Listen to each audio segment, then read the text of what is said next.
श्रीमान बंटू भैया ग्राम झंडा हाउस से 101 पुष्प मुद्राएं।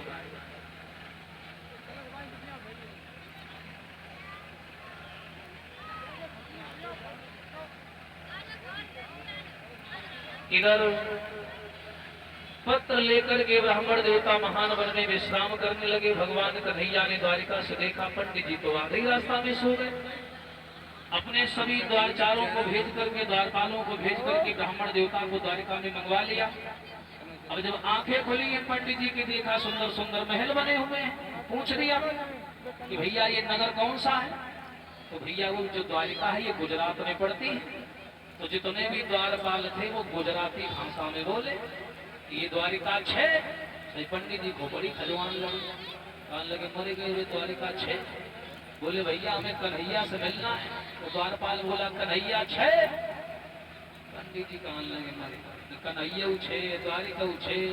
अब पता नहीं रुकमणी कौन वाले कन्हैया से करती है। द्वारपाल ने देखी कि बेचारा प्राणी टेंशन में है। तो द्वारपाल कहने लगे काय भैया का पूरब से आए हो? बोले हाँ भैया पूर्विया है। बोले तभी तुम समझ नहीं पाए। अरे पंडित जी ये गुजरात प्रांत है, आपके यहाँ है बोला जाता है और हमारे यहाँ है की जगह 6 बोला जाता है। यानी द्वारिका है और कन्हैया है।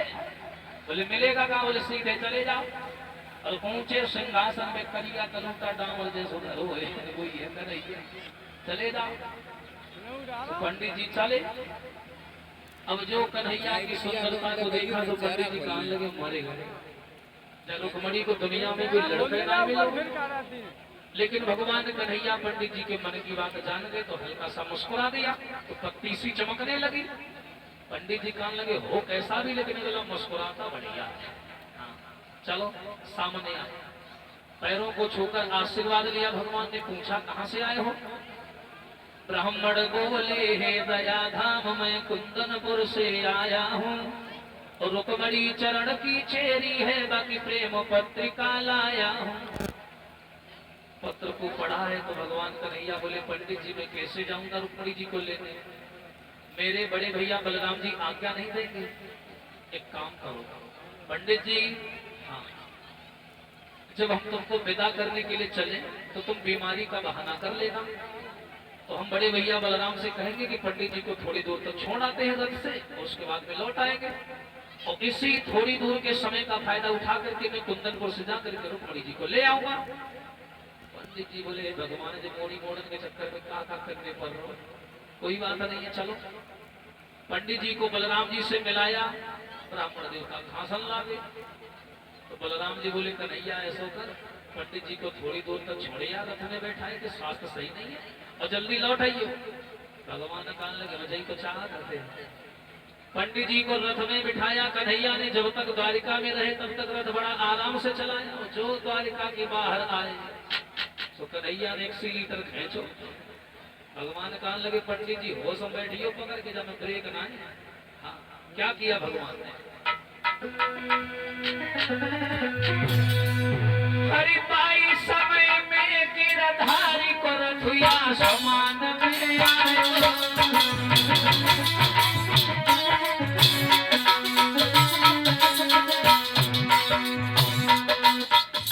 जब तक द्वारिका में रहे तब तक रथ बड़ा धीरे धीरे चलाया। जो द्वारिका के बाहर निकले पहुंचो समान।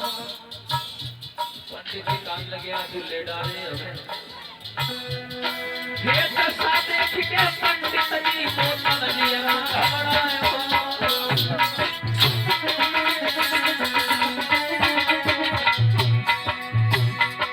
महाराज की पंडित मन में करे विचार।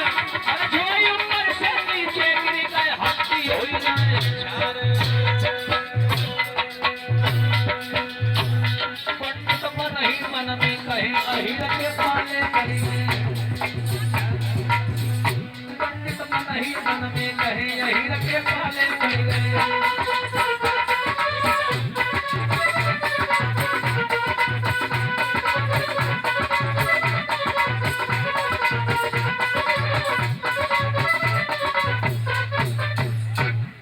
ब्राह्मण देवता रथ को पकड़ करके बैठे हैं।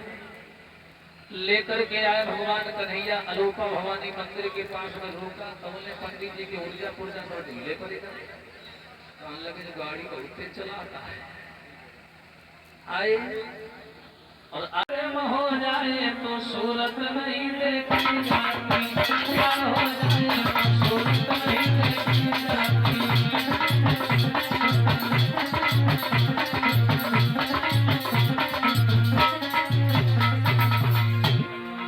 पंडित जी प्रेमी लोग इसी प्रण पे जिया करते हैं, प्रेम के नाम पर जो प्राण दिया करते हैं। ना पूछो लोग क्या काम किया करते हैं, हृदय को चीर के कांटों से सिया करते हैं।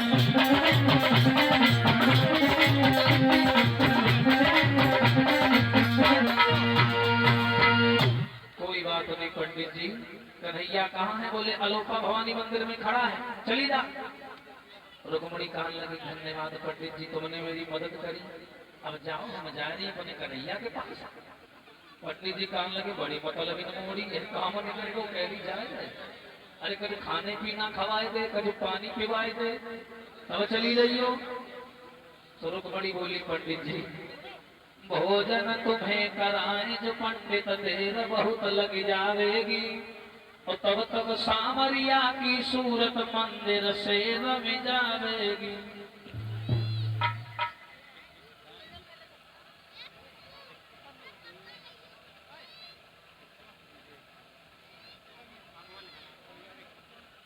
और ये सम्मानीय प्रेमचंद बिट्टू एक खटिकपुर से। अब जैसे ही कन्हैया को घेरा, कन्हैया में शिशुपाल में युद्ध हुआ। शिशुपाल को अच्छा मसाला दिया भगवान कन्हैया ने, सो जो भाग गया रण को छोड़ करके। अब जब रुकुम को मालूम पड़ा है कि भैया हमारे साले साहब भी भाग गए, तो रुकुम ने सोचा ये तो बदनामी और सम्मान की बात है। ये चला और उसने कन्हैया को घेर लिया और जवाब दिया खड़ा है जा। अरे पापी, पराई माँ बहन बेटी को इस कदर उठा करके ले जाने वाले तो अपने आप को वीर समझता, खड़ा हो जा। कन्हैया ने रुक्मणी से पूछा क्यों, ये कौन है? रुक्मणी कहने लगी जाए ना मारियो, मेरा भैया है। भैया है? अच्छा जसाले साहब, आओ आओ आओ, तुम्हारी आरती उतारते हैं, ज्यादा लबर लबर कर, चले जाओ। और जो ही भगवान ने उठाए के जमीन पे पटको, जो घूसा मारे जो तैयार है, सो रुक्मणी ने पाए पकड़ रहे, मत मारो। अरे मती मारो बीरन को श्यामा, वक्त सुधी भैया किया।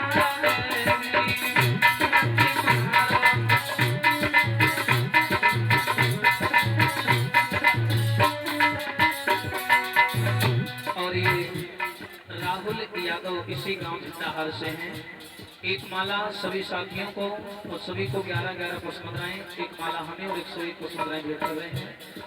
संदीप लेखपाल जी ग्राम झंडाहार से 101 पुष्पमालाएं संदीप लेखपाल जी भेंट कर रहे हैं, आशीर्वाद की कामना।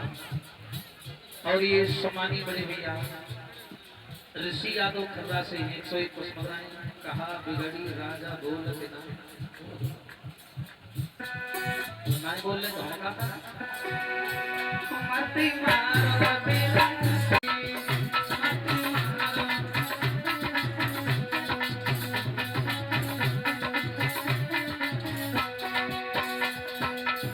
और ये भैया सुशील इसी ग्राम झंडा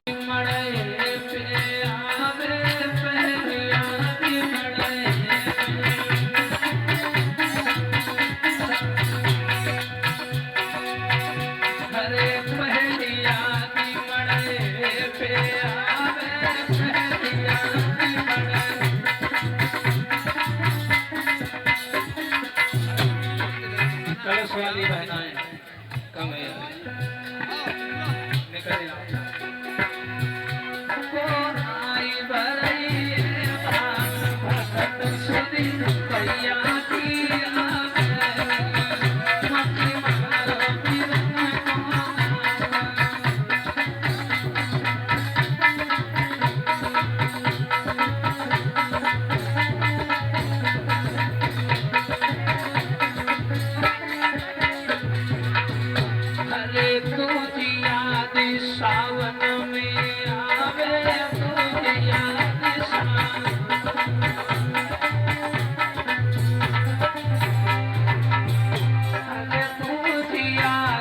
सावन में आवे बुधिया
भगवान कान लगे मारे ना तो फ्री में छोड़े हो ना उठाया रुकुम को उठा के रथ के पीछे बांध लिया लेके चले भाई उन्हें बलराम जी ने कही थी कि कन्हैया पंडित जी को छोड़ के लौट आना और काफी समय हो गया भगवान नहीं आए।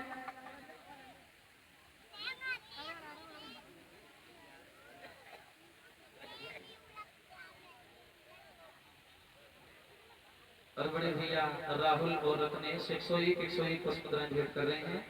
सभी बहनों का भी सम्मान कर रहे हैं, आशीर्वाद की कामना। तो बलराम जी क्रोध में खड़े